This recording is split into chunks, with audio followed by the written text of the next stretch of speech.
Sessions. So good. Broken Skull IPA. So good. Right.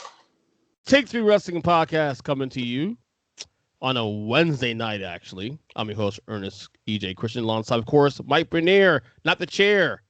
Mike Bernier, Joe Lopez. Fellas, what's up? Wait, well, you're not going to rhyme my name, too? That's not fair. Said Joe Lopez. But you said Mike Bernier, not the chair. So how about like? Well, it was. Joe Well, Lopez, he was on screen because Lopez. chair. I just researched. Hey, at least I didn't count you down this week. Yeah. Did you ever not counted us down Today? It'll be the first time that you don't have to try to edit it from the video. Notice I didn't edit it on the fucking podcast version Yeah, either. he didn't edit it last week for the record. And that was by design, motherfucker. Oh, by the way, we got a special guest here. The last week's episode, so I wouldn't know that. Yeah. So we got a special guest here today. My buddy James, Big Jim Nies, host of the 3 Count Thursday podcast. Big Jim, of course, we're familiar with my show all the time. What's up, bud? Yo, what's going on? My favorite part about this is every week I listen to these two just rip you for 2 hours, and now I get a front row seat. I'm here. Yeah, first is fucking Kyle on my show when we get together, and now it's this shit. By the way, Jim, real quick, off the record. What was that, Mike? You're an easy target. That's true. You're very rippable, like a young man's. Like his t-shirt. Stop. T-shirt. It's going left before we even get there. See, Joe, you see that happens. Okay, never mind. I meant twink. Twink. I meant twink. It's even worse. Quickly, off topic, we get started the podcast. Big Jim. Yo, How the fuck did your Cowboys deserve the opening day game of the season against the Bucks? because everybody hates me. The world hates me. Like, okay, why not? Why wouldn't we start in Tampa against the world champions, and then later on in November we're at the defending AFC champion? Because why not? How about them Cowboys? And that's 2 losses right there, buddy. Yeah, Let's pencil them in. why not? Just why not? Anyway, we got a loaded show today. We're gonna have 4 takes. 4 takes today, including a draft. Yeah, 4 horsemen. That's right. 4. Yeah, 4. But before we get started, before we get to the draft, we special draft do it today and all that. We got a pay-per-view coming this Sunday. I mean, do we call it a pay-per-view anymore, or do we call them network specials? It's WrestleMania all over again. WrestleMania Backlash. Can we come up with a clever name, and I can take this over to 3 Count tomorrow night?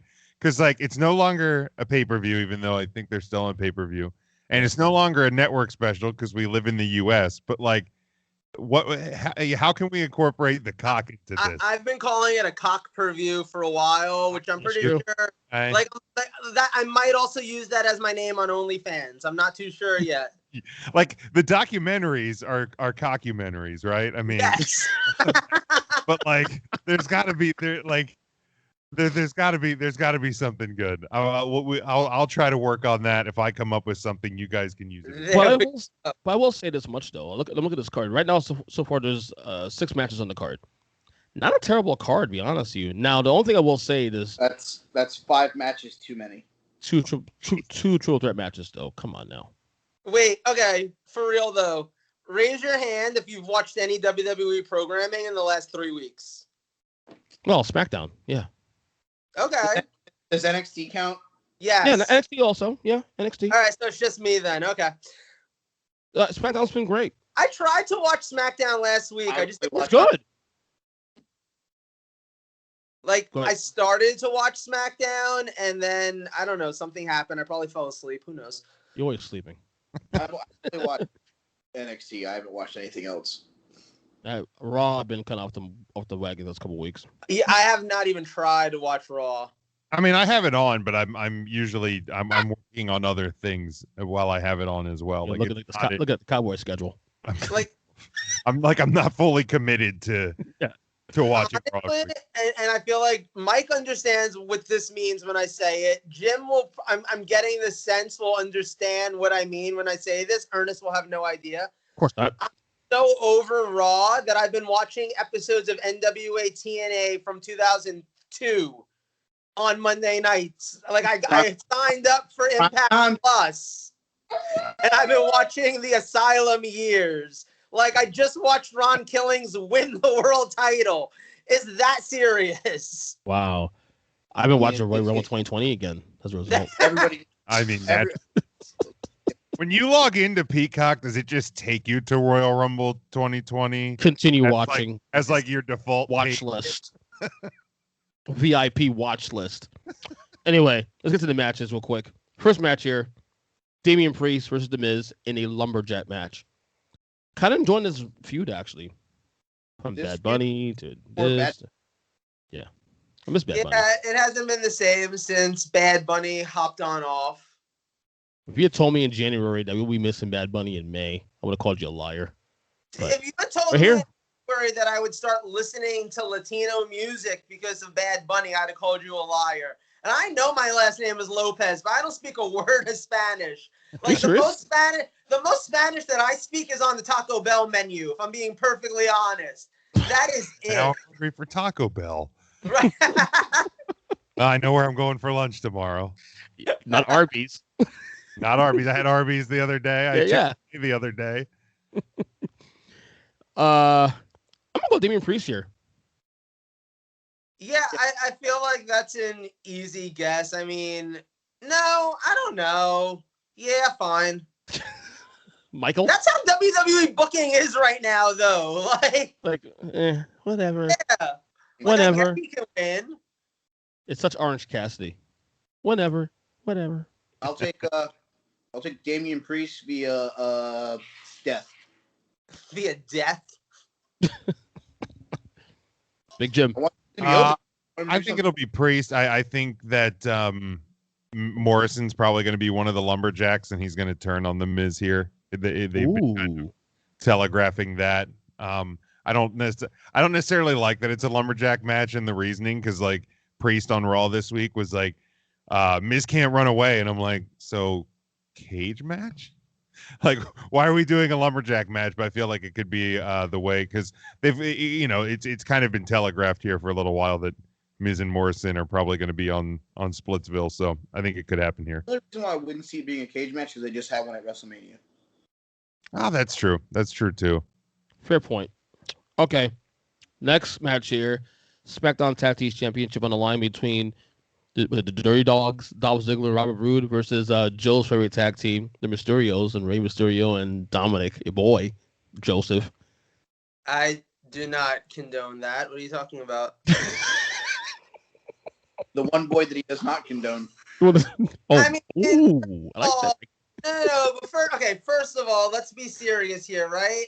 I'm a long-term enough wrestling fan to remember what this dude looked like when he was 6. So there's no attractive levelness exists. Like, That's you a know, great point. when they're 6 and then you meet them when they're 20 again, they can be the hottest fucking 20-year-old on the planet. They're still 6. So no, I'm sorry. Dominic is still the little kid who just looks sad that Eddie doesn't want to be his dad. You know, that's who he's always gonna be, as far as I'm concerned. I'm assuming that the Mysterios are gonna win here because they just seem to wanna go in the direction of like the dad and the son as the champions, and Rey Mysterio's not doing anything else. I mean, I will say, for whatever it's worth, this is kind of the perfect role for him at this point in his career, because it's good to have him around. He's a name. He does draw. But you don't need to have him fighting for the world title. You don't need to have him being fed to Roman. So this is a good place to kind of place him. And honestly, in 6 months, if you do want to feed him to Roman, you can easily move him back there because he's a former champion. Would you feed his other eyeball to Seth Rollins? Mm-hmm. With some pasta. Just make a nice little... No more Ray Seth Rollins. I mean, Extreme Rules is next month, so... Or no, July. We exhausted the Seth Rollins Rey Mysterio thing for last year, so no more, please. They exhausted a lot of things. Doesn't mean they won't go back to it. Oh, they will, but it's not right now. Right now, give it 2 years. I'll take new champs because I'm kind of over Ziggler and Roode because they're like hey, we got nothing going on with you. So let's just 6 months. But then like randomly they lose the titles and they fall off the face of the earth. It's like, oh, there's Roode. Yeah, I feel like this is a good time for Ziggler's annual vacation, and he'll pop back up around SummerSlam. So, new titles The new champions. I'll agree with that. You taught me into it. I was gonna. Oh, because those SmackDown tag titles are awful. Oh, I hate the tag. I hate both sets of tag titles. Like dime. I hated them when they were the pennies as well. I would love them to bring back the original draft belts where it was like the blue SmackDown one. Yes. Like those worked. Like I really like the ones that Lance Cade and Trevor Murdoch had when they were on Raw. Like, yeah. Like the ones that Benoit and Angle held when they were on SmackDown, when they were the first champions, right? I don't know if they were those, but you guys turned me. I'm gonna go to Mysterio's too. Oh, is that what you make more sense on that? Okay. Yeah, makes more sense. Okay. Let me see here. Skip this one real quick. For the last one. I got money. All right. Raw Women's Championship on the line. Triple threat. Woohoo! Rhea Ripley versus Asuka versus Charlotte Flair. Why did you introduce Charlotte twice with the woo woo woo woo woo? Be careful. Break out and fuck the police if you just keep doing that. Yeah, some shit. I don't know. Triple threat match. I feel like, well, a lot of people thought the Rhea Asuka match was kind of at Mania. Then the rematch the night later at Raw was kind of You think Charlotte Flair could spice it up a little bit? Okay. Number one, I forgot to say this last week during my topic about the things that I'm tired of people complaining about on the internet. Mm-hmm. Charlotte Flair is also one of those things I'm tired of hearing people complain about. True. Like, I get it. I'm not saying she's my favorite or anything like that, but you keep complaining about her and she just keeps winning belts. Like, maybe we should actually all just shut up about her and then she won't, like, be given anything, you know? No, like, there's no such thing as bad press, apparently, you know? There's just press. So, that's number one. I just wanted to get that out there. Number two, I did not like either of the Rhea Asuka matches. I've gone back to watch the WrestleMania one because, you know, sometimes when you see a match in person at a show, it doesn't always hit the same as it does on TV. And there have been quite a few years, especially at a WrestleMania. And Mike and I had great seats this year. We were actually like really damn close. But I've been at WrestleMania where you're in like the 600 levels and, you know, everyone like Ryback looks like a fucking grape, you know? So, you know, yes. So, you know, at the end of the day, like, you can't necessarily always tell the most about a wrestling match from that standpoint. So you go back and you watch it at home. So I thought maybe that was my case with Rhea and Asuka at WrestleMania. So I went back and watched it. No, it's not a very good match. They're two great talents. Sometimes two great talents can't actually act together that well. It happens. Like, you know, Drew Barrymore and Tom Cruise. It happens. So you just kind of move on from it. I guess that's what they're doing here, getting Charlotte involved. I'm not excited for this match. I'm not even a little excited for this match. I hope it's kind of quick. I hope that Charlotte does add something, though, to the mix because obviously, like I said, I don't dislike her, but, you know, I'm going to take, though, I'm going to take Rhea to win because I don't see them having her lose the belt already. But, yeah. I'm going to steal something from the Joe Lopez playbook here. Charlotte being added to this is like white people adding salt and pepper to things and saying that it's seasoned. I have said that before, haven't I? Couple times. The fact that Mike made this joke is even better. Because it's facts. It's true though, but the fact you said it. Their match at WrestleMania was average. Their match the night after was not better. No, it was not. So when you have a decent match and a bad match, how do you fix it? By not having them wrestle for a while and see if we can pick it up again in a couple months. No, we're going to add someone that nobody likes, like chocolate sauce on top of a sundae and just goes, hope it works. Kind of what it is. I mean, I don't think she's going to add anything to the match. It's not like you're going to have a singles match and a singles match. Yes, Charlotte has had really good matches with Asuka. She had really good matches with Rhea. But if two of the three don't mesh, just because the third piece meshes with both of the other two pieces means the match is going to be any good. And here, exactly, Jackson. Thank you for proving my point. Exactly, Jax. My other issue here is, okay, so you add Charlotte to the match. She's not taking the fall. Asuka's taking the fall. So why wouldn't you just have Rhea beat Asuka and then have Charlotte jump her afterwards, and that leads us into the summer where, hey, at SummerSlam we're getting Rhea versus Charlotte. We're getting the rematch of WrestleMania last year. That was a fucking banger. Nope, we're gonna get this rushed, and then we're gonna have a SummerSlam match that's gonna include Charlotte Flair versus Eva Marie for the Raw Women's title. Oh God! Just so all of you can throw up. Yeah. I got one person to believe in me. Yeah. Big Jim, what you got? Now I actually thought that Rhea and Asuka had a decent match this Monday on Raw. But Wait, they fought again this week? Yeah, they wrestled on Raw this week because you have to watch Raw to know that. Isn't that the epitome though of WWE booking right there? It is. They had 3 singles matches in the last 4 weeks, and now on pay-per-view we're adding some chocolate sauce. Right, so it's not the same match. Right. It's like a year ago. You could almost justify it because like you were trying to. And I guess you are still kind of trying to limit the number of people in the building, but like, just don't have Asuka on Raw this week. Have her fucking film a, vignette or something, and right, and so she doesn't have to be at Raw, and Rhea can wrestle somebody else if you want to have Rhea wrestle. But I think Rhea is going to retain, or there's going to be some sort of schmozzy DQ finish or something, something weird will happen. I guess you can't really have a DQ in a triple threat, but something weird could happen that it's a no contest. We somehow had a disqualification and a Hell in a Cell, so please don't tell me anything isn't possible. Right. I mean, can I say for the record, until this moment, I forgot that Rhea Ripley was the Raw Women's Champion.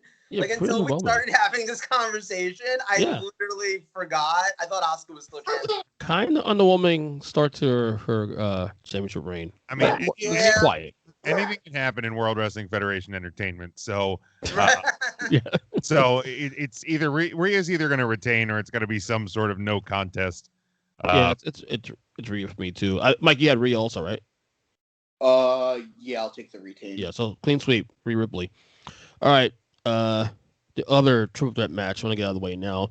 WWE Championship on the line between Bobby Lashley versus Drew McIntyre versus Joe's favorite. You know who he is.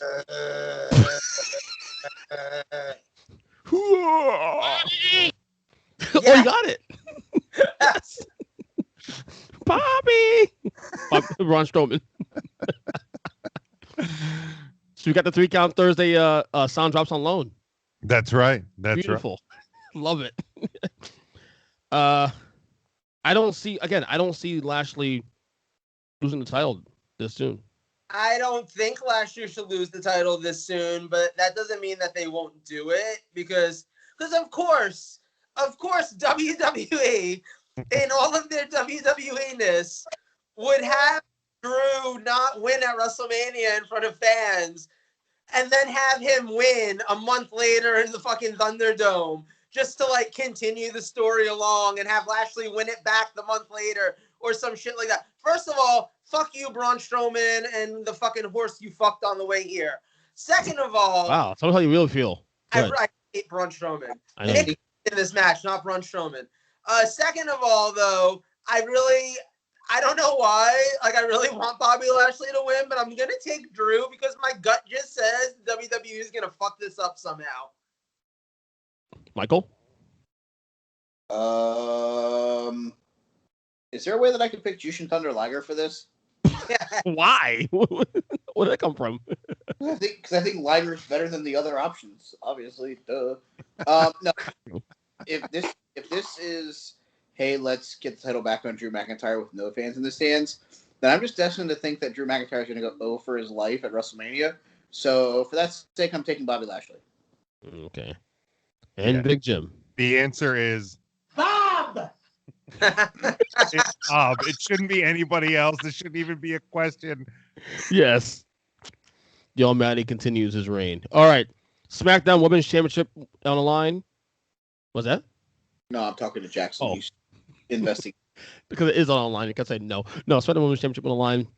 Bianca Belair in her first defense versus Bayley. I'm looking forward to this match, actually. You don't even the one match you've said so far that I'm excited about. Actually, yeah. My 2 favorites. But there's no way that Bianca's title reign is ending already, and not to Bayley. But it will be a great match, I think. Oh, yeah. Bayley's fantastic. Mike, I see that face. What's up? Is this where we get the return of Becky? Could. Or is she going to be the one that faces Rhea next? You know, the only reasoning that I could see them putting her on SmackDown is Seth over on SmackDown. That's kind of what my thought process was. So that actually makes a lot of sense, because otherwise I would have 100% seen her going back to Raw. But Seth's over on SmackDown, and you got to assume that sooner than later they're going to start touring again, although that might not be until after SummerSlam, and they could always do a draft or a trade. Which will be by October, I'm sure. But my issue with her going to Raw, not to get away from the women's title match here, is we watched her and Charlotte for the last 3 years. If she goes to Raw, that's who she's going to feud with. Yes. Let her have the fresh feud coming back. Let her have Bianca. Even let her have a feud with Bayley. Let her have a feud with basically Shayna and Nia once they lose the tag titles. Obviously going to be on SmackDown. I mean, there's other ample bodies there that make perfect sense. It's but if she goes to Raw, she's just going to get thrown into a feud with Charlotte. Yeah, I just want her on SmackDown because the booking's better on SmackDown. Yeah, Raw needs Becky, but I think Becky needs SmackDown. Yeah, exactly. Yeah, with this match, I'm taking the champion to retain, because if she loses the title this early, Vince, you're a moron. Yeah, for real. Yeah, it's got to be Bianca. I mean, I love Bayley, but the hellfire from the Twitter world if Bianca loses her title on her first pay-per-view defense. Oh, absolutely. Yeah, Bianca wins. I think Bianca wins clean. I don't see anything happening special this weekend. I wouldn't rule it out. Something post-match. I don't think anything's happening. Yeah, I agree. Right. All right, and finally, last match here, Universal Championship on the line between Roman Reigns, Cesaro. Looking forward to this match too, obviously. Oh, yeah, this could be a really great one. And, Cesaro, I think I've said it here before. I'm sure Mike has said it here before. I bet Jim has said it somewhere in some conversation. Oh, he has. Cesaro should have been world champion about 1 million years ago. He's been a guy who we've all been fans of for the longest time. And it's great to see him finally getting into that scene. He's not going to win. Roman's reign is clearly continuing for a very long time to come. But this is a good place to get Cesaro in there. And, it's not going to hurt him losing to Roman in the middle of this reign. This is the guy that literally just pinned Edge and Daniel Bryan at the same damn time at WrestleMania. So you're not losing anything by losing to this guy right now. You're just getting over by actually being at the level where you can challenge him. So I really like this as a spot for Cesaro, and I'm okay with the fact that he's not going to win. Mike? Oh, no. Give me the Swiss Cyborg. Get the fuck out of here. Are you serious? Yeah. You're doing it. I am, because here's the reason why. Okay, good. When you turn your back on an Oos, the Oos is going to get you. You think Jimmy? Jimmy. Of the rhythm. The rhythm is going to get you tonight. Let's date back to Hell in a Cell last year. The reason why Jey Uso had to acknowledge Roman Reigns to head the table is because he didn't want his brother to basically be choked to death. He was too passed out. He didn't know what the safe word was. It was pineapple. Whatever. I get it. Can't judge. Yeah. But it's a good one. So basically saved his brother. Mm-hmm. Brother went away, and we didn't see his brother for another 6 months. You think Jimmy's forgotten that Roman used him as a pawn in a game of chess? Jimmy Uso is not a pawn.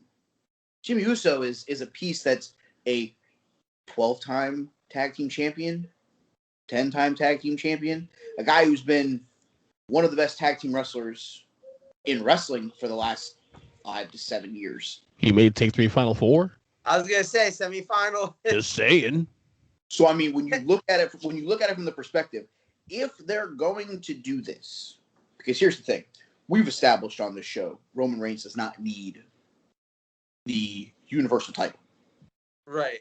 Overacting the company, whether he's got a 10 pounds of gold strapped to his waist, or whether he comes out there wearing the stupid ass Shield Kevlar vest, or he has Paul Heyman running around with his fucking, big fucking bald spot tatted up that says he is the head of the table. It doesn't matter. Roman doesn't need the title. You have an opportunity here to get it off of him, to have him feud with Jimmy, and then you make Jay the deciding factor. Does Jay stick with his brother? Does he go with Roman? Does Jimmy then get expelled from SmackDown? And you have someone who could use the title belt to become an even bigger act. That is Cesaro. The guy is the best in-ring wrestler right now on SmackDown. And yes, that's a roster that includes Seth Rollins. Really, really good. Jimmy and Jey Uso, Roman Reigns. When you're talking about pure wrestling talent, the number one guy on SmackDown is the Swiss Cyborg.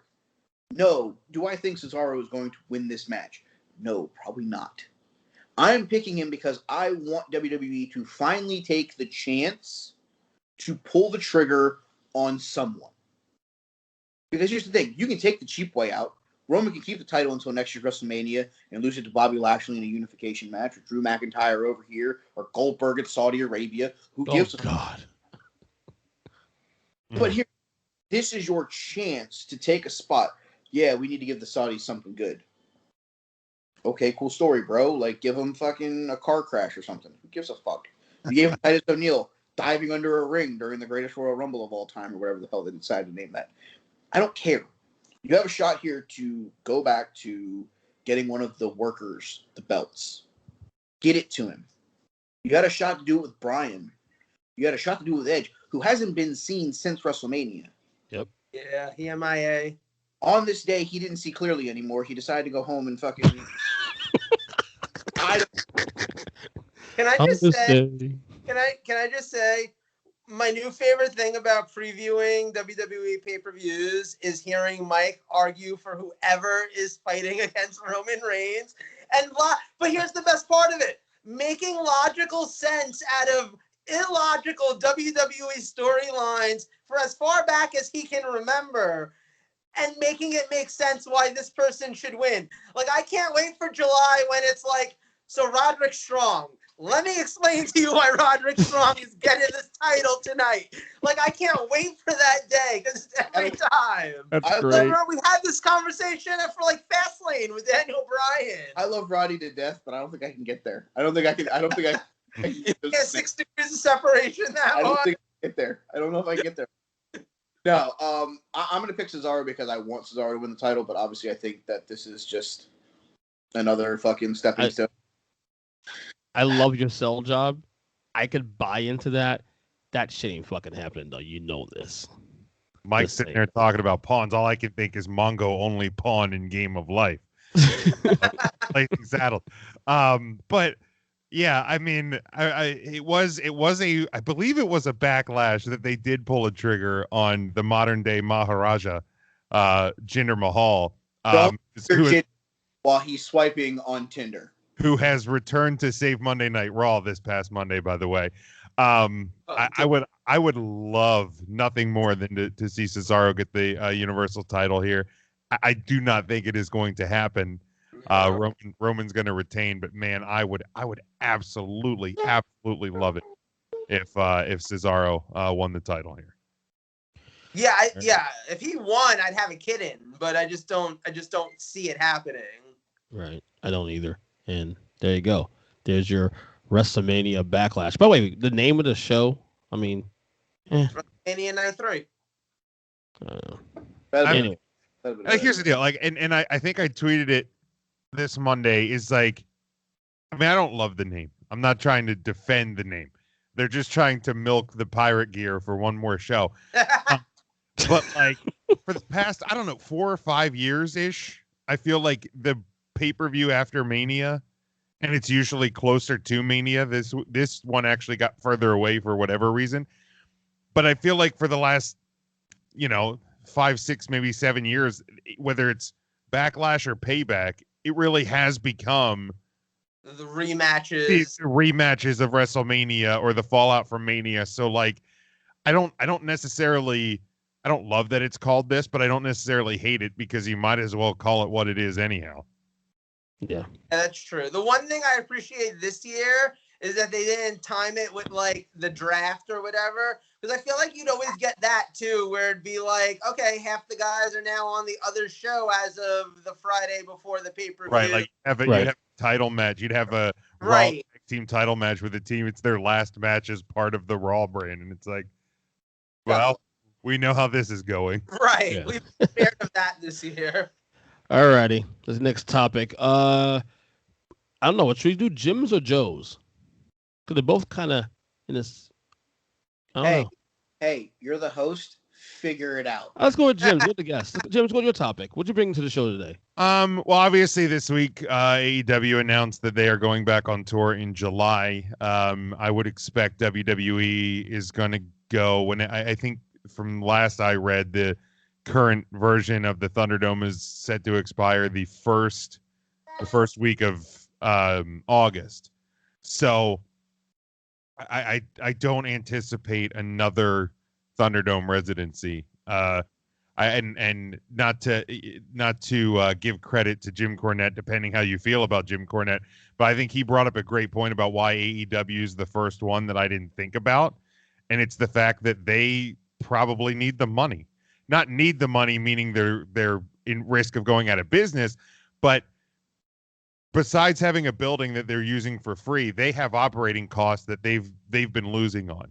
Like WWE's been making money hand over fist with all the new TV deals and the cock deal and all of that, where AEW, they're paying out roster money, but they're not bringing in a lot of ticket gate. So, this is something that they probably needed more than WWE did. So I don't see WWE cashing out on the Thunderdome before the residency ended. But, we're probably getting near the end of the pandemic era of wrestling where we're in empty buildings or Thunderdome buildings or Daly's Place with minimal crowds, etc. So what are some of your favorite moments from the pandemic era that we've had since, for the last 13 and a half months?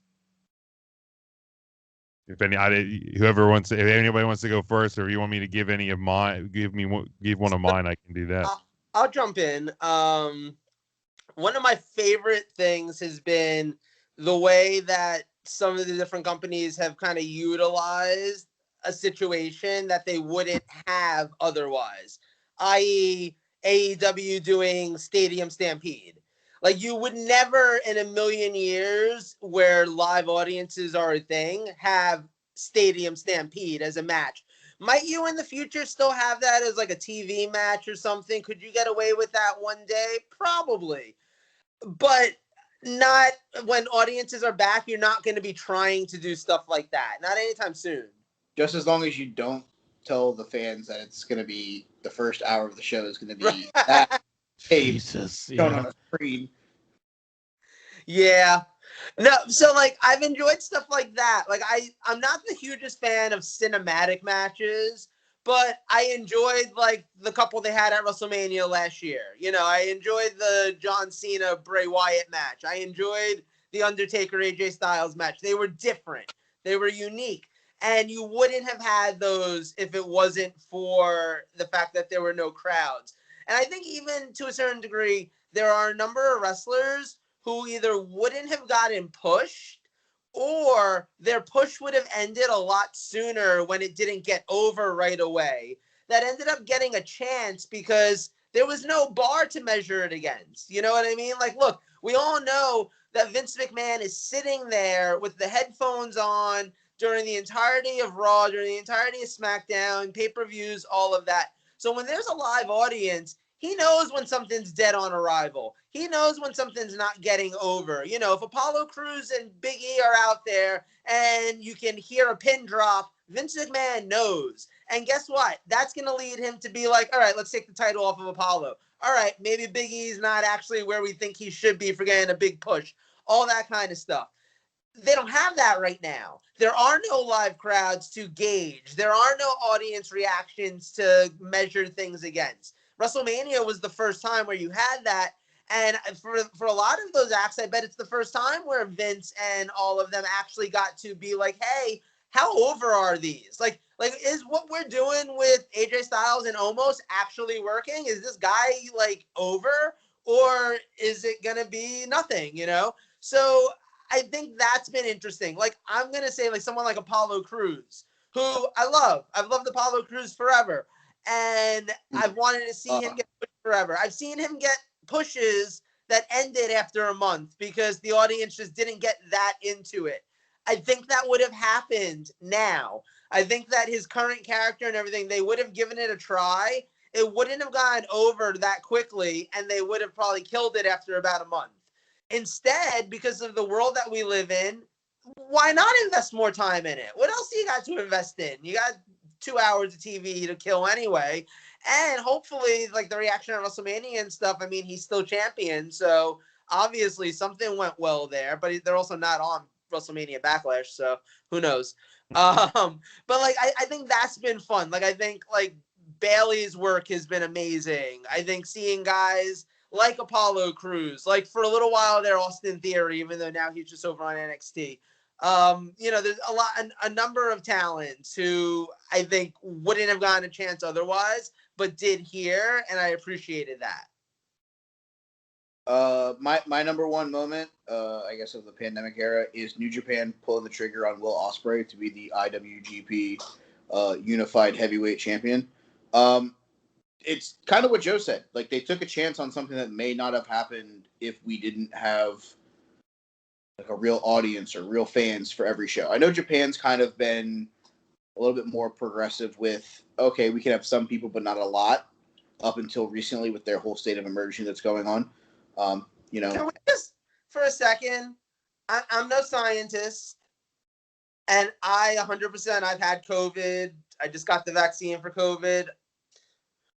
But where's the science behind we can have fans in the audience? They just can't open their mouths and cheer. Like, that somehow is an extra level of protection. Because that's how it is in Japan. It's like we can have audiences, but they're only allowed to clap their hands. They're not allowed to boo. They're not allowed to cheer because COVID. That one doesn't make sense to me. saliva, dog, saliva, spit. Yeah, same as you can't scream on a roller coaster. Yeah, exactly. No, but I like the fact that they took the chances on some things. Yeah. Will Ospreay getting the title, Shingo Takagi being the guy who we just wrestled in a main event match. You know, New Japan has gotten kind of stale, and me and Joe can attest to this because we sit up and watch a lot of fucking Wrestle Kingdoms. You know, you keep getting the same 4 guys fighting for the world title. It's like, I'm kind of over this. Yeah. You know, so it's nice to see them take a chance and put it on, you know, a newly heel Will Ospreay with his faction, and, you know, to put Shingo in the world title picture when, you know, LIJ has Tetsuya Naito, Yeah. you know, and Sonata and guys like that. You know, putting Shingo in there was something completely different. And I love the fact that they did it. Also, big fan of the Becky Lynch announcing that she was pregnant as her relinquishing the title to Asuka. That was a really good feel-good moment. It was fun. Say for the record, just because you said it about New Japan and it just came into my head, I'm pretty sure Sonata at some point put his big toe in Gato's noodles or something, because that man is never going to get pushed for the world title, even though he should be. No. All right, continue. Trying to think if there's any more just offhand ones that I don't have to sit here and think too hard on. I think the one, you know, the companies, not just New Japan, but people taking chances and, you know, signing, you know, people. AEW bringing in Ethan Page, like, because of Impact, you know, letting his contract up and stuff like that. Like, the WWE releases from last year, you know, where those people are at now. You know, seeing that, oh, Miro wins himself a piece of gold tonight. Like, oh, cool. You know, got to see him do that, you know, but now it's like, it sucks that more people lost their jobs. And I think that's something that I'm like, Yeah. that's something that, like, you don't want to remember from this era, but like it happened. Like you have to take the good with the bads. Like you have to take like, oh, like that was memorable, but that was also memorable because this happened and it kind of sucked. You know, I got a sad one for you. It's sad because of what it is, but the truth is, the entirety of Brody Lee's AEW run is during the pandemic era. That never saw like a live audience more than just the Daily's Place like wrestling crew. Right. I don't even think there was anyone really in the stands for any of that stuff. Yeah, no, I don't think so either. You know, another one that I sit here and I've been thinking about, you know, since we started the topic. When you think about with AEW, the emergence of some of the guys that they've had, you know, we watched guys like Orange Cassidy at like Evolve 80. Yeah. Like, yeah. You know, I'm pretty sure we watched him under a different act before. You know. Yeah. In a company where it's like, oh yeah, I remember that guy. You know, seeing where those guys are at now. Like, I don't necessarily say that these guys are my guys, but second year we ever went to WrestleMania, I got, you know, people to Tebow with me as a joke. You know, Joe can attest to it. Tebowing killed Roman. You take it very seriously. What are you talking about? A joke? No. To this day, you don't like Ricochet. Thank you. Because he wouldn't Tebow with you. Okay. The Tebowing was a joke. Him being a dick about telling me no, fuck that guy. But I mean, when you. By the way, my son loves Ricochet. The Ricochet toy got him for his birthday. Yeah. I love that. So it's like this is the era where it's like, oh, those are my guys. Bryan, Johnny Gargano. I'm one of the biggest Johnny guys in the world. Joe can attest to that. I was Johnny through and through 8.5 years ago at WrestleMania fucking Miami. Whenever, you know, he was the first one that I got to Tebow with me. Eddie Kingston. Paulo. Yes. War King. Ever be, and I've been watching him since 2008. I thought he was for real gonna like mug that ant. I thought he was too. To me, it's seeing the guys that I watched at Evolve and Ring of Honor and Chikara and stuff like that, getting the national attention that it's like, they deserve that. But they also got it because this is an era where they were able to take chances. Yeah. And that's the thing. If half of these guys go back to being relatively unused or back down the card when this is all said and done, I'll look back at this 13-month window and I'll go, that 13-month window was a lot of fun. Yeah. It will be one of those things where it's like, you can say that, you know, Johnny Gargano never win the Universal title, never win the WWE title. Probably deserves to because he's a really fucking good wrestler, but I digress. But, you know, remember that run that he had in NXT where he was the first ever Grand Slam champion and the shit that he was doing with the Way and stuff like that. And Jon Moxley from CZW Deathmatch to an AEW World title run. You know, it's just one of those where it's like, yeah, he had his 2-month reign when he was WWE champion and then, you know, got murdered by Brock Lesnar and Seth Rollins and anybody else that had a pulse. But to see Moxley really get a real title run, those are the moments where it's like, oh, hell yeah. I like that. I hate the fact that the fucking Young Bucks are using the same fucking heel gimmick that they've been using since 1985 as I watch their match right now on TV. But tassels. They're not wearing tassels tonight. Oh, no, really? It's not tassels. It's frilly sides. They're not Ultimate Warrior tassels. So, real quick, like to me, it's when I think of this whole era, I think of feuds and I think of this. What's been the best product presented to me? Eye for an eye. To me, it's no, hell no. But to me, feud was actually it was the era that made me really appreciate Sasha and Bayley. Honestly, the whole storyline from them being tag team together into the culmination of the Hell in a Cell match. To me, it was the best match of the entire pandemic. First off, for starters, just the whole feud. Every time I think of the pandemic era, I go back to Bayley and Sasha. Hold on. As I walk away from the screen, you really just said that a WWE match was the best match of the pandemic. You don't even watch New Japan. What the fuck are you talking about? That I've seen. The floating head. Yeah. Floating head went away. You see that? Some scrubs. Go ahead, Jim.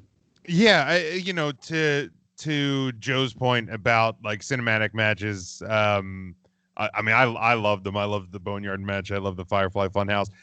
I love the Money in the Bank at headquarters. Yeah, like I'm thinking about that one before. I thought that was really cool the way they did it. Like even when it was announced, I was like, all right, this is neat. We're gonna see parts of that building that as regular fans we don't get to see. So I thought that was really cool. And talking as kind of everybody has about, feuds and things and utilizing their space. I think it took both companies probably too long to figure out how to use the spaces they were in.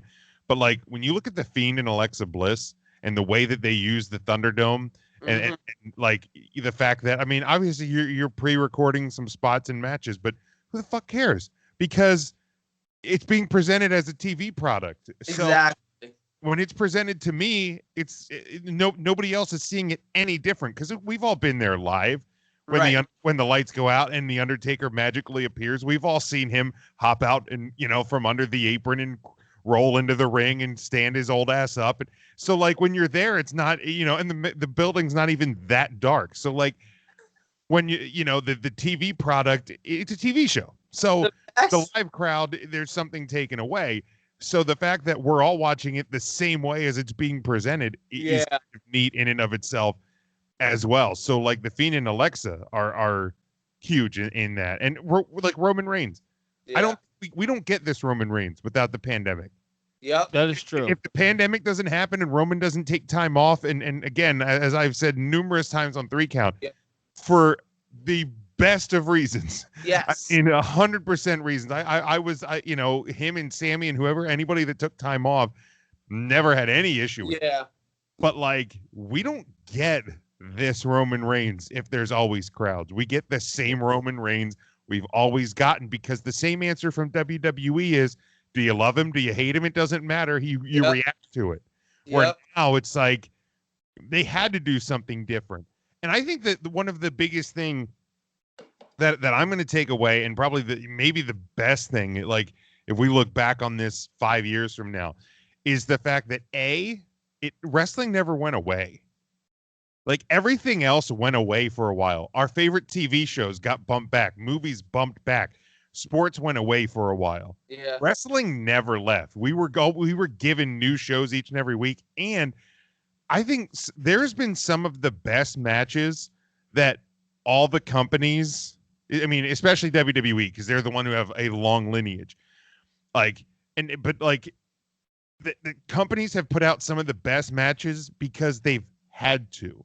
Because in this era, when there's nobody in the building, you don't have the opportunity to get distracted by a crowd or a chant or a beach ball or whatever. The only product is what's in the ring, is what's in front of you. And, because we always do at the end of the year, a top 5 matches of the year countdown for each of us. And it was hard actually for me because I thought there was a lot of great matches on TV. Like usually it's like, okay, these are the 5 best matches from the 12 pay-per-view events or whatever we had this year. Right. There was a lot of great matches. And I think my number 5 was a Daniel Bryan AJ Styles match from a SmackDown in the Performance Center. Yes, I remember that one. Because it was that damn good. So like the fact that everybody stood up when they had to and made wrestling as good as it was showed what each company can do. Right. Yeah, even Ring of Honor has been fun to watch lately, which honestly, from about 2013 to 2019, I wasn't willing to say. And they had plenty of crowds, not big crowds, but they had plenty of crowds during that time. Dwindling. I'm not a fan of the company for about that period of time. I started like getting interested again right before the pandemic, and I've been watching for the most part since they've come back. It works for them. Not having a crowd for Ring of Honor works. And you're right. Like, I just feel like every company kind of had to think of different ways to do things. Like, honestly, I kind of hope NXT never leaves the setup they have right now. I don't think they I are. think it's fantastic. I hope not. Like, honestly, it's kind of more fun than Full Sail ever was. It's like got a Fight Club vibe to it. Yeah. I think it's going to stay there, and I think that's why they did the overhaul they did on it. Yeah, I hope so, honestly, because like that was thinking outside the box for them. That was, okay, we don't want to look like Raw or SmackDown, but also, too, like, we got to do something because we can't just be, at the performance. Yeah. Right. So, yeah, like, I kind of hope stuff like that, I kind of hope kind of sticks around in a lot of ways, Right. Alrighty. Joe. Sure. Good topic now. All right, so I'll explain this really simply. I was watching, I said it earlier, I was watching NWA TNA, God knows why, but I was watching it the other day. AJ Styles is there in 2002. I remember watching him back then in TNA in 2002. True story. There was a match with him and Jerry Lynn on one of the early TNA pay-per-views that match and how great it was the reason that I checked out my first ROH show and like ordered the DVD back in 2002 also, because Jerry Lynn versus AJ Styles was a match on this DVD. It was on Road to the Title. And I was just like, oh man, I really like them in TNA against each other. I'm going to go check it out. And so like technically TNA also birthed my way into being an indie wrestling fan in a weird sort of way.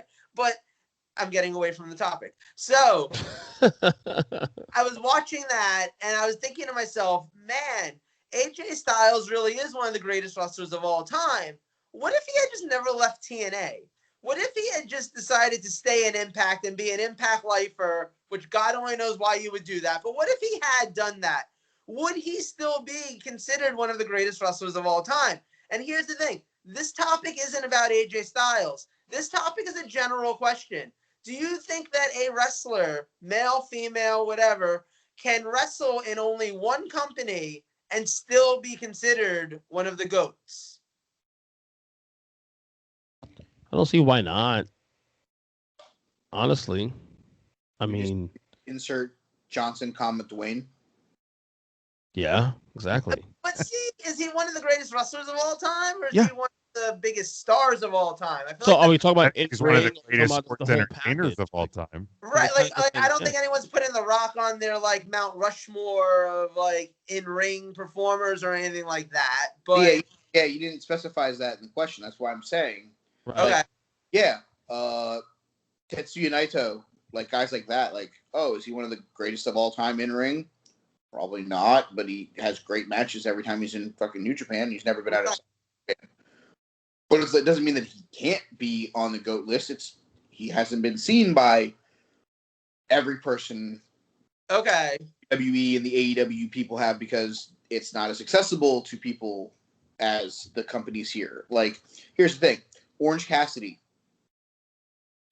probably not going to be one of the greatest of all time. Right. But he's entertaining as fuck. Yeah. Right. But if he ended up in WWE somehow and they pushed him to the moon somehow, like, is that, or do you think he's an AEW lifer? I think he's close to AEW lifer than the WWE. Yeah. WWE, I don't think it would matter because he wouldn't be in one company his entire career. Right. Okay.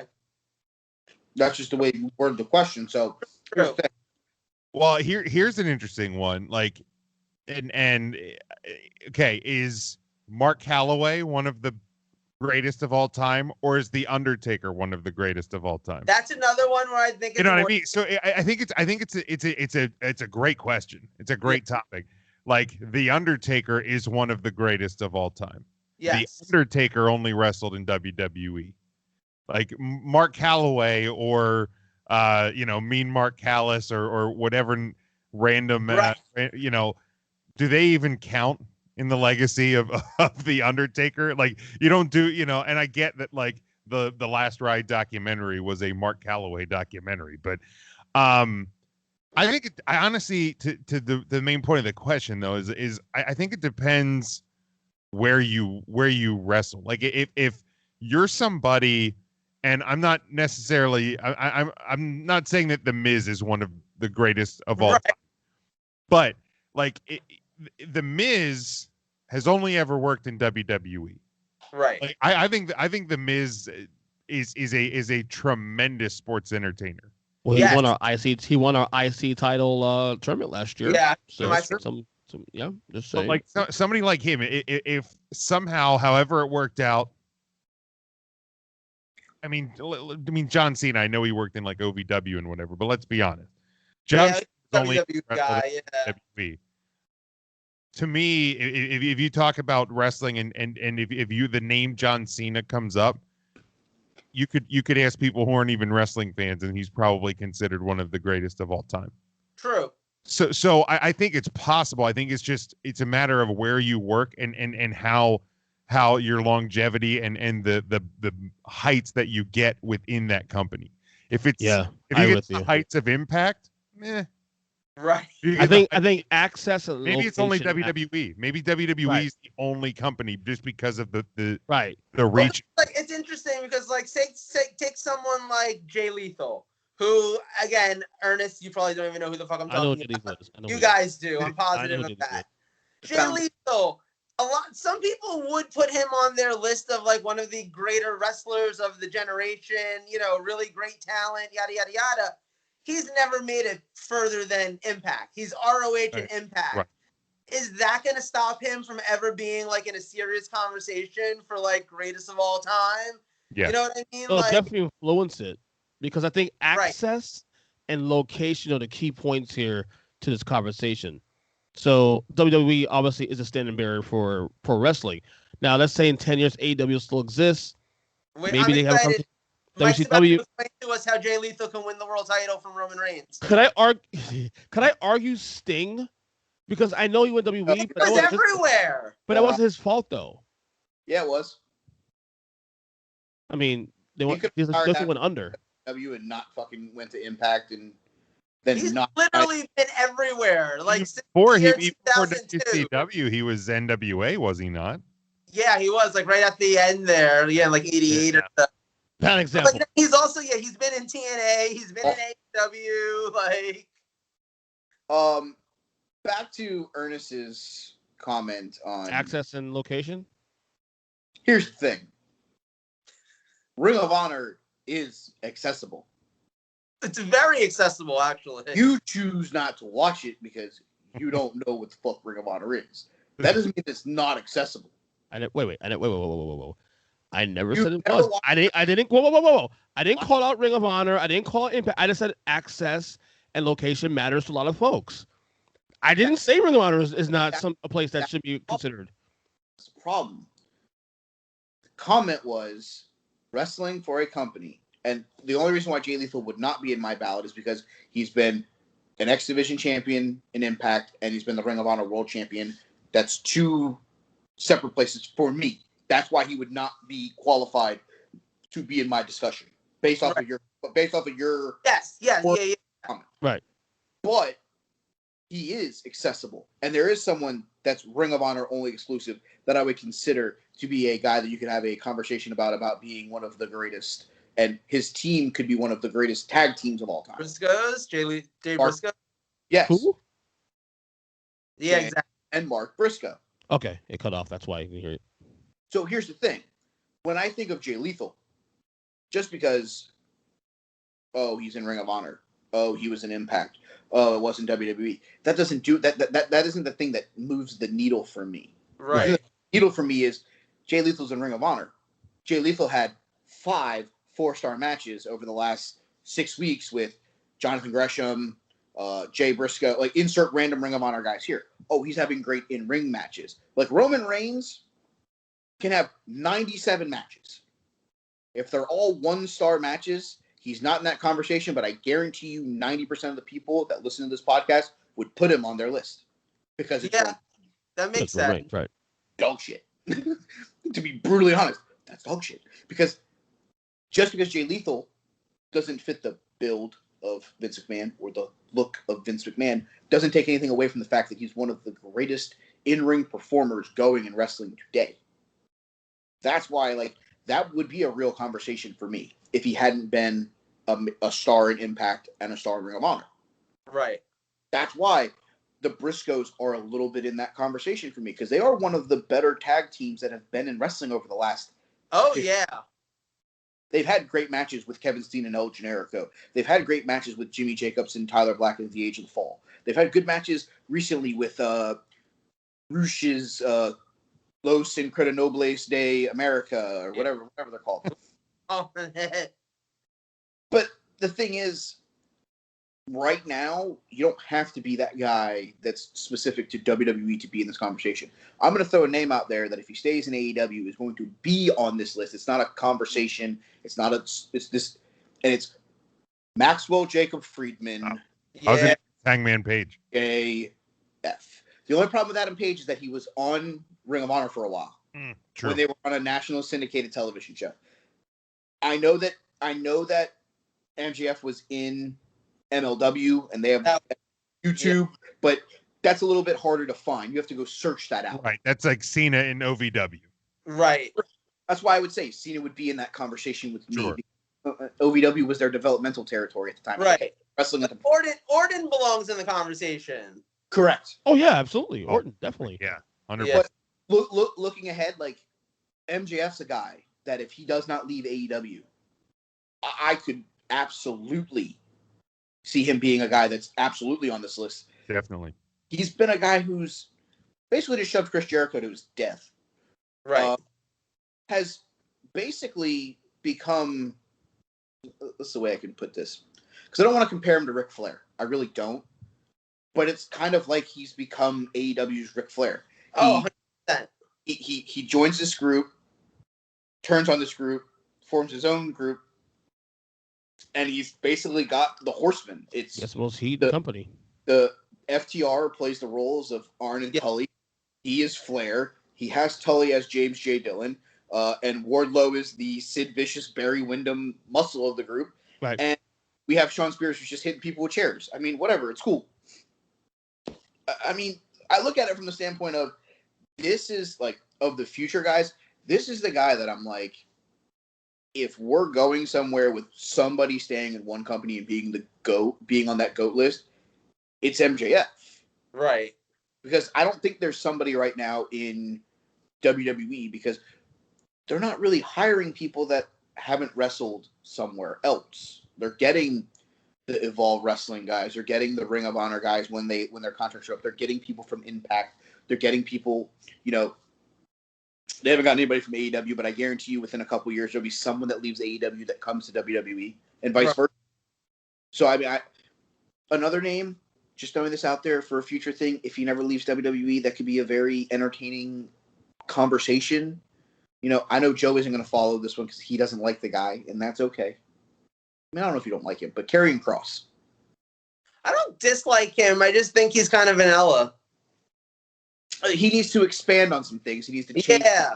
I think he needs to go to the main roster. Everything about his presentation is Raw or SmackDown. I can see that. I agree. His presentation isn't NXT. Not that he's at all closely relatable character, but like Elias was the same situation.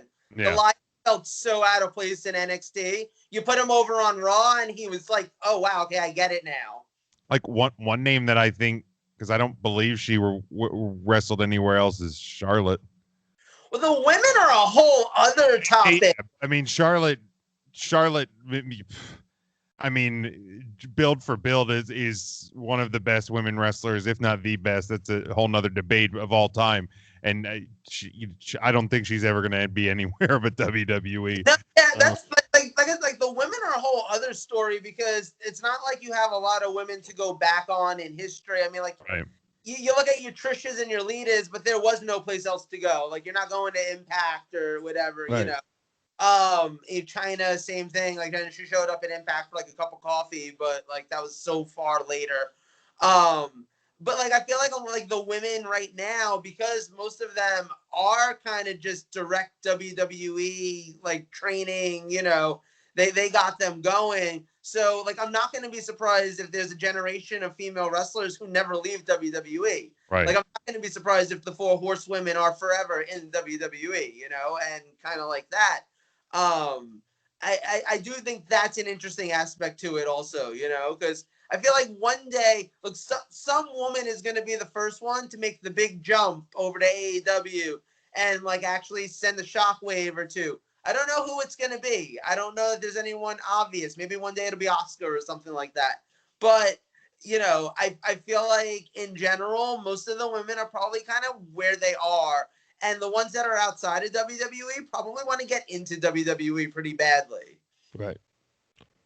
Well, my biggest thing with this topic, and it'll be, you know, is I think perception it plays a big part into this, and this isn't a slight on Ring of Honor or Jay Lethal or even the Briscoe, anybody. Is if you're and I look at it from like a sports perspective. If you're the best player to have ever played in the Arena Football League, or you're the best player to ever play in the Someone's awake in hockey, but you never make it or get big in the NFL or National Hockey League or anything like that.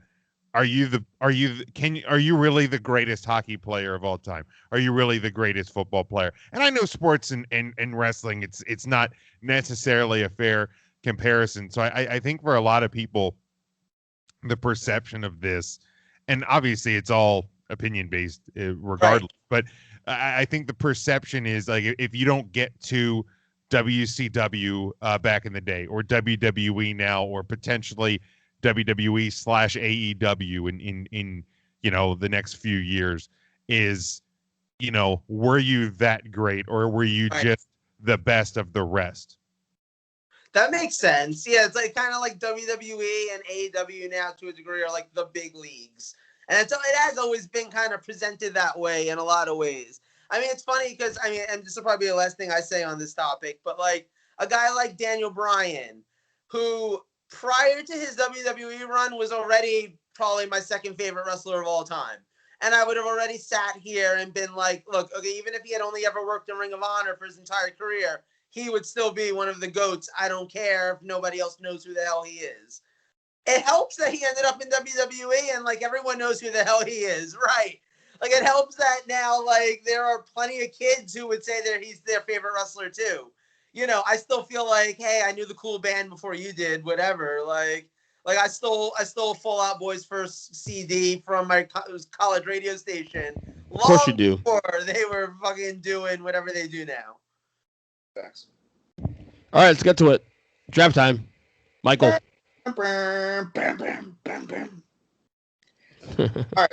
So for those of you that joined us on NFL Draft Night, we did a fun little synopsis draft of, what was it, 1988? Yes. Correct.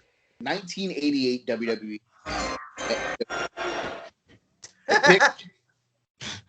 That was you?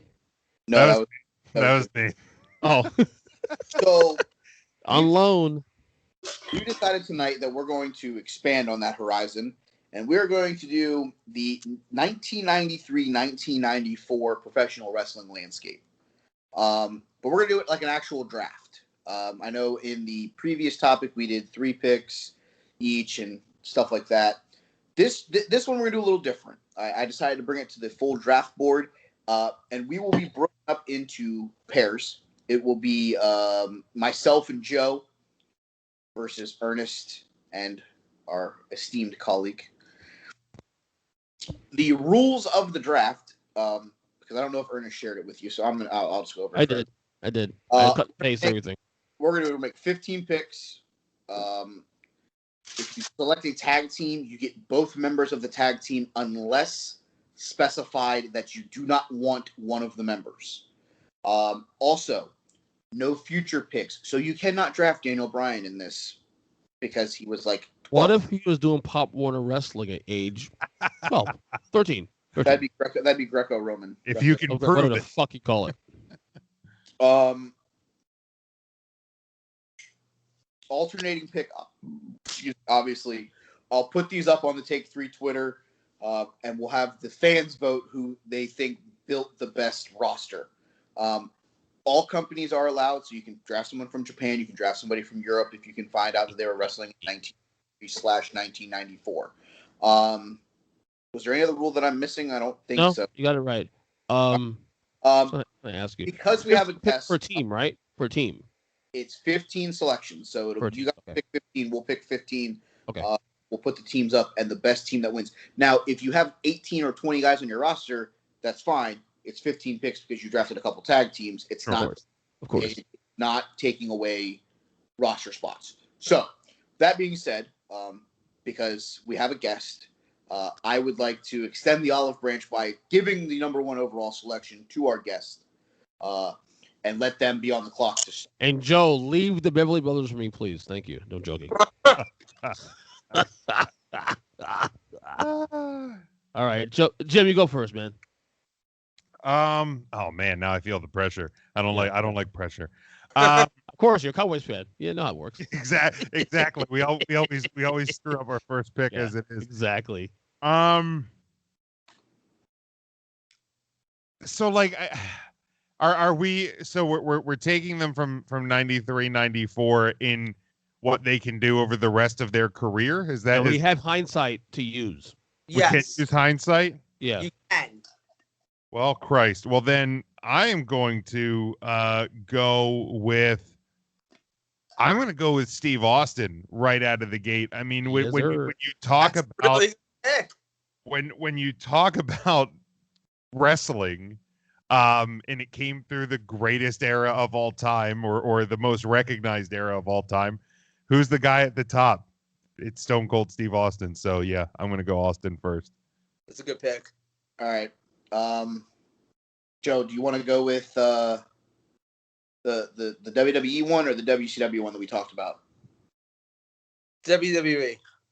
So with the first selection for team Bernier Lopez, we're taking the Undertaker. Oh, like that. I like that. That's good. That's good. Another one of those guys, like longevity terms was through the roof.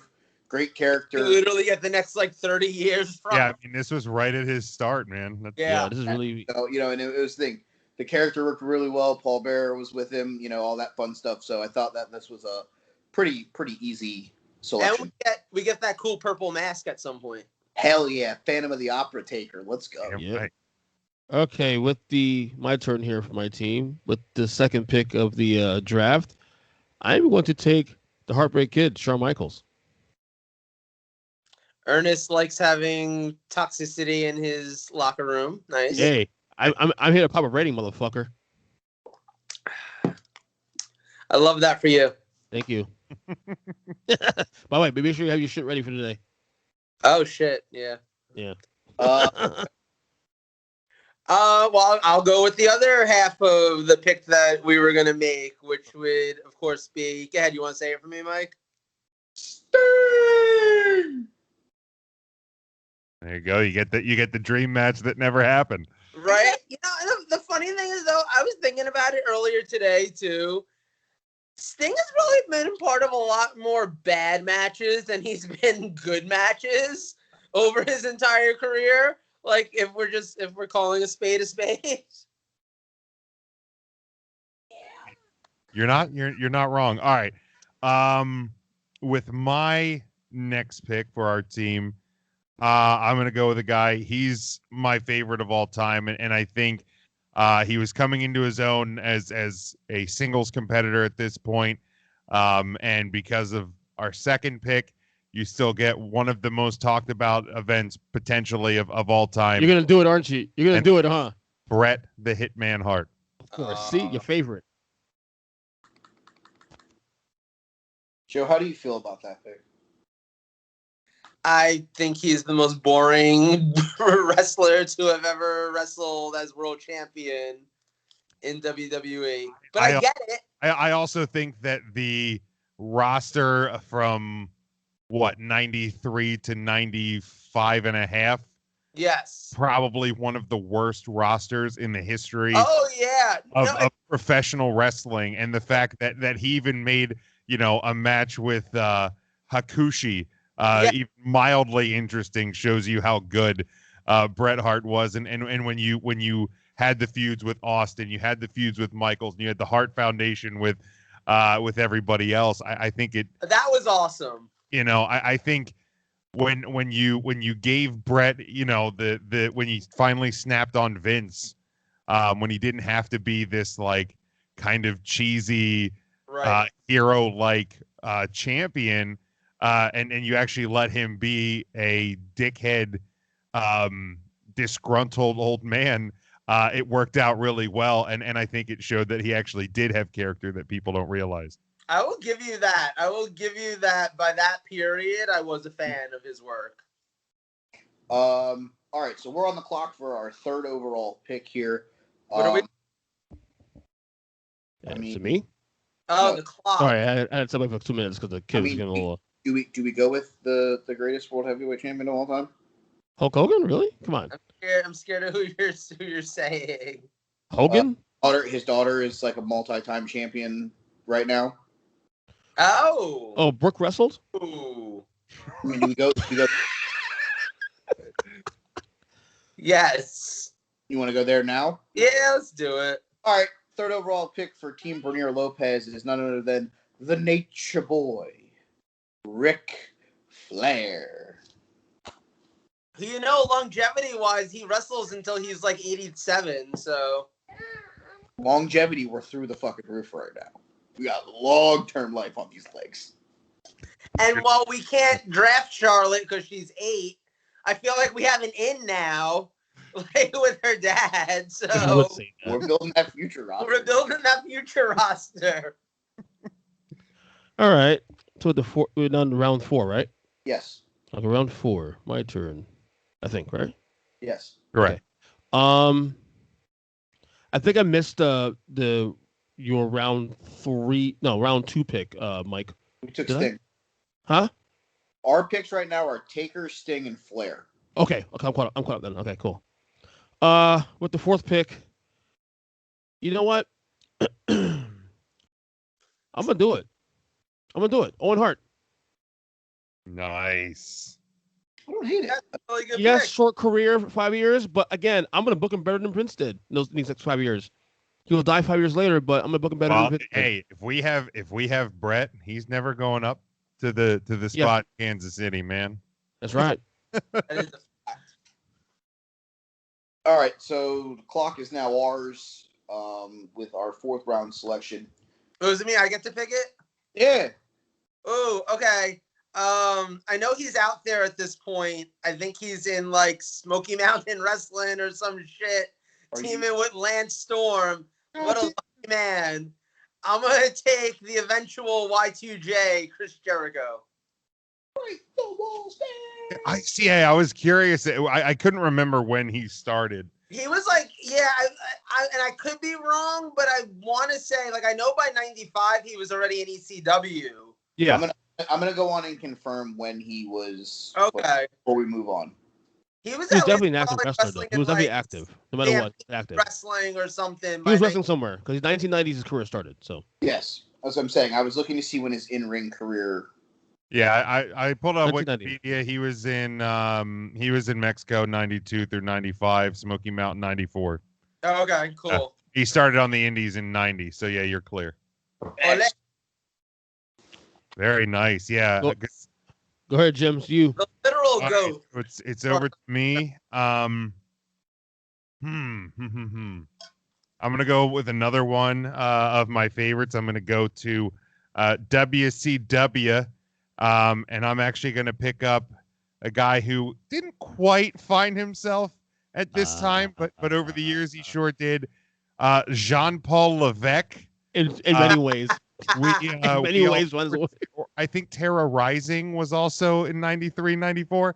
Of course, we know him later as Triple H, but I'm going to go ahead with him. He's done pretty well for himself. 93, 94. Yeah, he's rich. Not bad. McMahon money, literally. Yes. He also eventually literally creates NXT, so that's some really good investing future right there. It's still active. Exactly. All right, our fifth round selection. Joe, do I go tag team here or do I go? Go tag team. Let's get that extra All right, I'm gonna go with a tag team that I thought was really, really good. Then all of a sudden, WCW decided to, break them up for some dumb fucking reason. I'm gonna take the Steiner brothers. Ooh. Ooh, I like that. Stein Brothers were also Final Four in Take 3 tournament. So that means that individually, Rick and Scott are no longer available as well, correct? Correct. Okay. Unless they make it so. No, they're off the board, dog. Because they were already taken as a tag team, so they are fully gone. Okay. Yeah. I just wanted to make sure. All right. With my 6th round pick on Team Jim, Team Big Jim, I'm gonna go tag teams well. I'm gonna go Harlem Heat. I was waiting for you to do this. Yes. Did your stomach drop a little bit when they said the word tag team? Because I was like, oh no, EJ's gonna cry. It probably Yeah. did. Yeah. I got scared. They were definitely on my short list, but it wasn't. They weren't. I personally think it was a little too early for them here because Rick and Scott. Rick was probably a better singles wrestler than Stevie Ray was. Like if you compare Booker and Scott, like you could say they both had pretty decent runs. Sure. Yeah. But it's leaps and bounds where Rick's probably the better singles wrestler than Stevie. Yeah. Scott was on my short list, so that was like I wasn't going to take the Steiners as a whole, so that's why I asked the question I did. Yeah, but I like the pick, EJ. Appreciate it. Joseph, the floor is yours. All right. We didn't discuss this one at all. Shit. Because I don't remember discussing most of these, to be honest. I think we discussed the first 3. But I think you'll enjoy where I'm going with this, though. And this is one, again, like we don't get a lot of longevity out of because of, unfortunately, he passed away. But we get, in my opinion, one of the top 5 greatest wrestlers of all time, and that's Eddie Guerrero. Ooh. Yeah, man. Literally was going to be my next pick. He's he's an under the radar one for this time. I'm pretty sure at this point he's like in Mexico more than anything else. Yeah, Mexico. But, Japan. you get your hands on him, and he's only around till 2005, 2006. But you get a lot out of that man, and he really was. I mean, God, I wish he was still around today. Man, oh, time to swerve, Jim. Damn it! I'm sitting there going. I'm sitting there like, is it too early to take Eddie? I'm like, no, I think he'll be fine. I think he'll be fine. But no, apparently I was wrong. Okay. All right, gotta rebound. I'm gonna go with a guy who I don't know the exact date, but I think it was maybe around this time, maybe a little bit before then. But obviously went on to great things in WWE with even some of his tag team work. But he was a world champion in WCW around this time, and that's Mr. Ron Simmons, future Hall of Famer. Oh. So technically he won in 92, but yeah, Okay. he was still red hot in WCW this time. Yeah, give me Ron Simmons. I like that. That's a good pick. Damn. All right. So with the 7th round selection for Team Bernier Lopez, I will select a man who was oozing machismo. There we go. Hey yo. Razor Ramon. Nice. Hey yo. All right, I got a choice to make here. Yes, you do. I'm torn because I know who I want next too. Is You know there nothing where you used to lie? Okay, I'm gonna do it. I'm gonna pick the mayor, the new mayor, Glenn Jacobs, also known as That's gonna be Kane. Yeah, you try having luck with him without the Undertaker, buddy. You're telling me fake Diesel wasn't successful? That's good. That's good, Jim. Is it me? It is. Oh, let's see. I didn't look at any of this stuff. Fuck. Would you be mad at me if I took somebody? Yeah, I'll be mad at you. Not you. You don't I know. count. Fucker. Mike, teammate, compadre. The teammate. Would you be mad at me if I took somebody who could be a little narcissistic and eventually had his own bus? Are you taking the Lex Express? Are you okay with that? I'm cool with it. I'll take Lex. Okay. As a See. kid, I was so fucking into Lex Luger as WWF. I was so into that angle. I've been because like one of the nice things about the Peacock and WWE is if you start at like SummerSlam season 2 episode 1 Yeah. and it just goes on to the next one. Season So if 2 I'm still. working on things, I've just had like old SummerSlams on in the background. And SummerSlam 93 came up.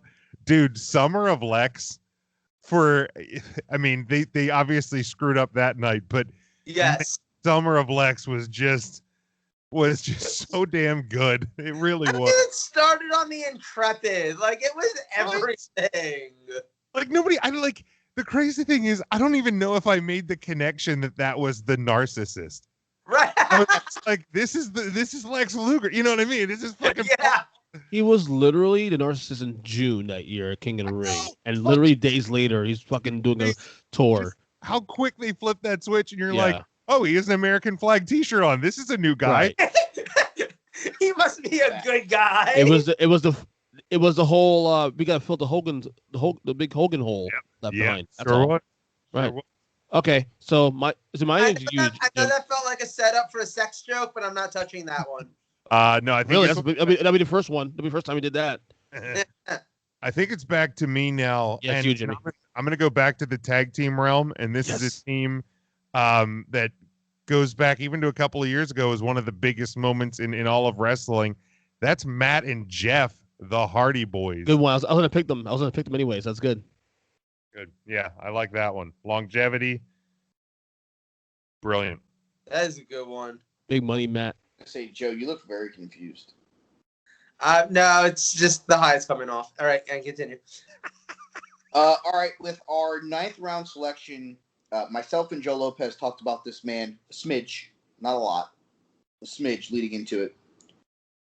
Longevity is through the roof. It makes perfect sense, I think, here, based off of how we built it. I'm going to select for Team Bernier Lopez none other than JEFF. JARRETT. You can keep that motherfucker. That motherfucker was a world heavyweight champion, sir. Don't ever disrespect him like Yeah, that. you can keep that motherfucker. And him his podcast, his new podcast too. Hers pretty good, by the No, way. his podcast is making me kind of like retroactively really like. You want to hear it? Career. I've listened to the first 2 episodes. It's actually Did you really like it?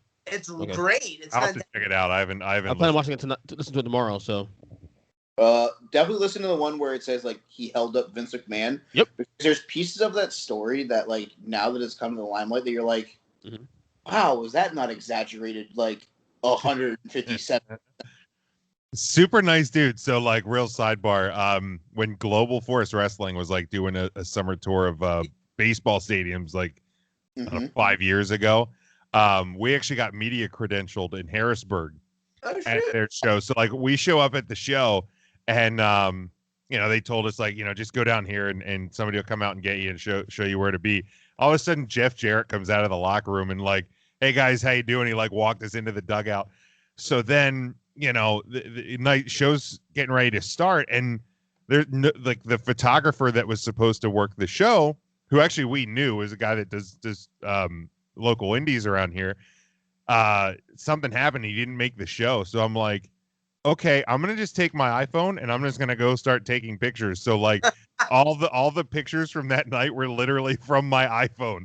I became a fucking ringside photographer that night. Jeff Jarrett was cool as shit, man. We met him for just a couple of minutes and yeah, he was cool as shit. That is awesome. yeah. All right, my go. So round 9, round 10, Yeah. what it is? Round 10. Okay. I'm surprised this guy fell down the cracks the way he did, especially given the fact that he became one of the legends in this business. 1/3 of the faces of Foley, Cactus Jack. Ooh. I kind of been taking him where I took Jarrett, but I was just like, maybe not. I love Foley, but I just, you lose him, what, 6-7 years from now? True. I lost Owen 5 years from now, unfortunately. Well, Owens, you could go back and we can avoid that. Kick Vince Russo in the dick. I think that we were at the point where Mick's body was just giving out on him. Yeah, that was a whole different situation. Orton at WrestleMania and came back and had a one-off here or there. But you lost him as like an everyday guy because his body was just like, okay, I'm good. Yeah, exactly. Good point. Yeah, that's a good point. Joseph? Hold on. I'm blanking on. Do you want to take the other half of? I took Razor. Do you want to take the other half? Diesel? I mean, it's an option. Oh, but he becomes so toxic in the locker room by like 2000. Honk. What about a certain polo player that's a manager that became one of the greatest? Yes. Okay, I'll go with Raven. At this point, he was under the name Johnny Polo, but Scotty Flamingo? No, Johnny Polo. Very nice. Was he also Scotty Flamingo at some point? Yes. That was the thing. Yes. I didn't just hallucinate that. Okay. Nope, the drugs are good, but they're not that good. Jim now. I'm gonna go to a little company in Philadelphia, ECW. I'm gonna go with a guy who not only proved his worth in the ring, but as a commentator and now as a manager. And I'm gonna go with the Tasmaniac. I believe he was Taz. I like it. That's a fantastic pick. Absolutely. Trying to get. All right, so Taz was the selection for Team Jim and Earnest.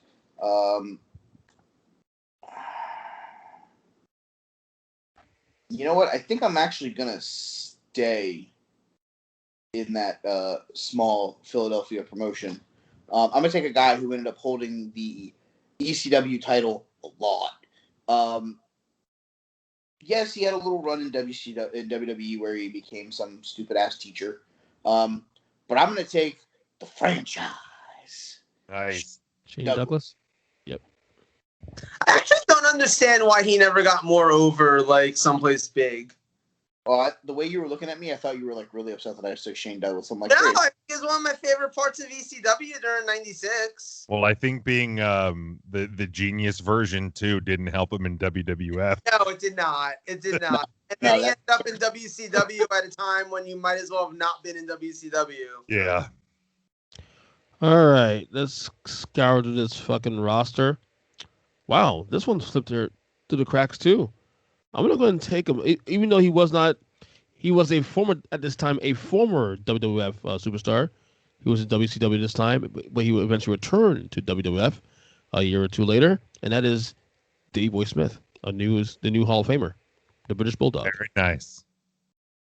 Nice. Very underrated. I like that a lot. Yeah, the board. I like that a lot. Okay. Is this round 12? Sure. Yeah, this is the second half of round 12. Okay. Let's see. I'm trying to figure out if there's someone that's. Point me in a direction.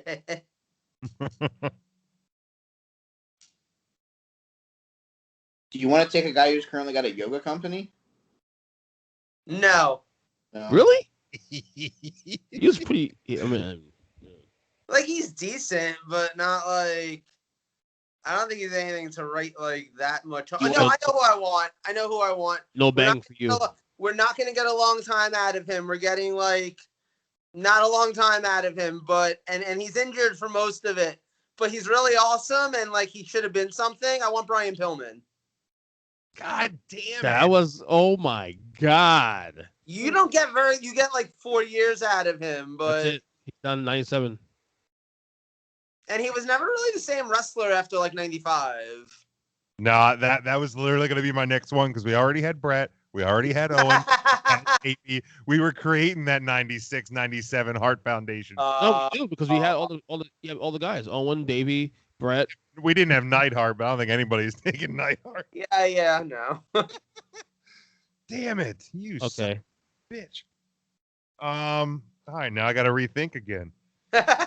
Round 13. Fight. You know what? I'm gonna take, because we have HBK. We don't have the other half of. You're not doing this, are you? I'm doing it. We'll just make sure we pay him enough money and weed that he stays calm in the locker room. Give me Diesel. Oh, I think I'm gonna go with the other guy. No, God, no, Okay. no. You know what I'm talking about, right? You know what I'm talking about. Right? Yeah, Okay. yeah, no. Just use his name. None of us are drafting Marty Jannetty. Yeah, nobody's. No. It's on the list. Who are you thinking? Thinking 6 or X-Pac. Oh, man. That's That guy's got go-away heat. What the fuck? what I'm saying. Well, he did it in 94. I was thinking DX. That's why I was thinking. Yeah, no, don't worry about that. No. With the 13th round selection, I'm not surprised this guy has fallen this far, but it's a guy that I'm taking. We're going to the land of the rising sun. I am taking one of the greatest light heavyweights of all time. Oh, no. Jushin Thunder Liger. I was thinking about taking him next. I was surprised that one of you two had not taken him already. I was thinking I'll take him next anyway. So, because of that, okay, next round 14, I'm going to look through this list here. So as a qualifying question, you said that when we draft tag teams, we get the whole thing. So can I just draft all of NWO Black and White? Can I Yeah, no, that doesn't work. Yeah, that's a faction, not a tag team. Damn it. But if they were a thing in 94, you could. I want to draft this guy, but I know if I draft this guy, I'll get so much fucking heat for it. Do Fuck it. I'm not doing it. Ooh, I'm gonna go ahead and take another newly minted Hall of Famer, and that is RVD, Rob Van Dam. Why would you get shit for that? That's a great pick. No. He Benoit. was gonna pick Savage, don't you know? Benoit. No, Chris Benoit. Benoit was the one. I mean, Benoit's a good pick. It's not your fault what happens. Like, I mean, we could encourage him to stop doing flying headbutts. right? Like, with hindsight, we could just be like, hey, buddy. Like, But that move is outlawed. like, we're going to try something here. So true. Is it my pick All right, now? Team Mike Joe. Joe, it's technically your selection. All right, point me in a direction. You want a certain guy that, just went to AEW, wore gold for a while. Son was the American dream.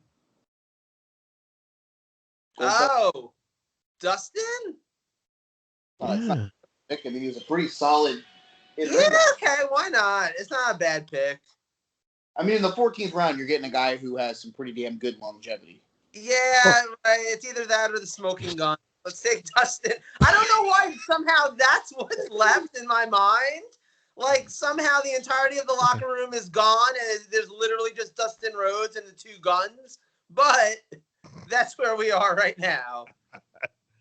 Yeah. Okay. All right, Jim, bring it home. Well, he was the guy I was looking at, and Joe kind of spoke it into existence. I'm not taking the smoking guns. I'm taking the gun that didn't get his brain scrambled by Butterbean at WrestleMania. Give me Billy Gunn. That motherfucker can still go to this day. Yo, he still looks amazing, too. He does. Like, He really does. I don't really like guys over the age of 25, but I'd hit it. He super cool dude. We met him at a couple of indie shows here in PA. Yeah. As you can give him my phone number. Awesome. Next time around, I'll hook you up. Awesome. He was the ass man. He certainly was. All right, boys. Who's Mr. Irrelevant? Yep, bring it home. Trying to figure out who I want to make Mr. Irrelevant. Let's pick Hollywood Hogan. Yeah, I know. I would have Diesel. I mean, I know he's kind of a nut job. I mean, what are your thought processes on like drafting Sabu here? I would do that. If it's not him, the one I keep going back to is I mean, we could technically draft Savage with the last pick. I mean, you do get more out of that. Saturday night, WCW Saturday night in December '94. You're getting a couple good years out. You're getting a couple of decent feuds out of him, though. I actually prefer the Flair feud with Savage in WCW than WWF. What about Adam Bomb? Do we draft Adam Bomb? Oh, Jesus. Right. No. Kidding. Jackson. I actually think Savage Repo Man. just at this level, at this point. We're drafting first name Macho, last name Man. Okay, Pritchard. Okay, so running down the teams real quick that will be voted on by you, the fans, for Team Jim and Ernest.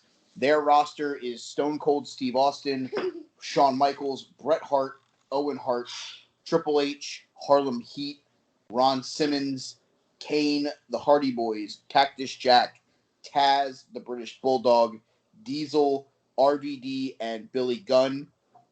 For Team Bernier Lopez, it is The Undertaker, Sting, Ric Flair, Chris Jericho, the Steiner Brothers, Eddie Guerrero, Razor Ramon, Lex Luger, Jeff Jarrett, Raven, Shane Douglas, Brian Pillman, Jushin Thunder Liger, Goldust, and Randy Macho Man Savage. I like it. All right, if we get going, Joe, what do you love this week? Wait. I don't have anything for that one. We're going to skip that one. But can we be team, put that down, you're going to poke your eye out? Sure. Jesus Lord. Awesome. I guess MVPs then, right? When I put this up. So MVPs, right? Yeah. All right, Jim, you go first since you're the guest. My MVP is my favorite women's wrestler of all time. She's returning to the WWE. All Red Everything. Even no, just kidding. My MVP. What a swerve! My MVP of the week is a guy who earned a spot at a Universal title match this coming Sunday on SmackDown last week, and that is Cesaro. Nice. My MVP this week is actually going to be one of the Usos, Jimmy Uso. Welcome back. Nice. And I like the storyline they're building out of that too. My MVP is going to be Jey Uso to not leave him out. Just Jesus. All right, Mike. I guess. All right. My MVP this week is going to be the new AEW TNT champion Miro. I don't like it. I think it's awful. I think that it's too soon. In the title, I don't like the fact that they're going to this Scorpio Sky Ethan Page versus Darby and his dad fucking thing. I think it's stupid. But you have to give Miro credit. He left WWE where he was in a dumb angle, came to AEW was in an even worse angle somehow. Yeah. Somehow got out of that, thankfully, and now has a title belt. And I think he's going to be a guy who may like just run through a couple guys. Nice. I hope so, but like tonight, and I mean, I don't know if who was able to watch the show, who wasn't, but like he started with a pre-match beatdown where he's literally throwing a guy, a quarter of his size around for like 7 minutes, and then the match starts, and then they go for like 20, and I'm going, how? Right. I get like Darby's like the guy who never quits, but I personally think that match did Miro no favors. Oh, I don't think it did him any favors. But the fact that he went from being the best man in a stupid-ass gimmick to somehow getting a title belt and being semi-relevant in like 3.5 weeks, like you have to give that guy credit for that because he didn't. I'll give you that. Rusev Day still more over, and that makes no sense. Oh, I'm the best man. I'm interested to see where it goes. Obviously, I think that's going to be him versus Lance Archer for the title. I can see that. But how fast do they pull the trigger? Like, obviously, I think they want something for Lance Archer because he's been pushed very heavily. Yeah. But it's like, okay, so you didn't want him to beat Darby because he's a face, so you put it on Miro for what, like 3 weeks, and he loses it to him at Double or Nothing, or is like that match not going to happen at Double or Nothing? Right. Yeah, I could see what I could see going. What I could see going forward is definitely like maybe because Cody goes away for a little bit, having a baby and all that, and then maybe Cody gets back in a couple months and Miro's still champion. Cody's got his hands filled with the Nightmare TV show. No, the Nightmare Retards. QT. Oh yeah, Idiot. QT Marshall. What do you call him, Joe? Go. Jim. QT Marshall. Yeah. Wait, do I call him something? Yeah, you call him QT Marshall. It's Marshall. No, it's Marshall. At least it was when he was on the Indies. I mean, they already announced tonight on the show. You guys probably haven't seen most of it. Tomorrow morning. On Anthony Ogogo at the next pay-per-view. That promo, dude. Get ready for that promo, EJ. Oh, you'll see me live tweeting tomorrow. Well, not live. That Cody promo was something. It was a decision. I'll leave it at that. It was a decision. You'll see me live tweeting tomorrow on Twitter if you're watching the show. So yeah, they made a choice and they did it. Big Jim, thanks for coming to the podcast, man. It's fun. And this is fun. Definitely will need to do it again. Check them out, of course, on 3 Count Thursday, every Thursday, because that's the name of the show, and Huddle Up on Tuesdays as well too. So on all podcast catchers. I mean, to be fair, we're take 3, and there were 4 of us tonight, and we took 4. Yeah, so, it's fuck. And you know what? We got 4 takes in under 2 hours. How about that? I like it. Good stuff. All right, guys. Take care. Have a good night. Good night. Yep. Later.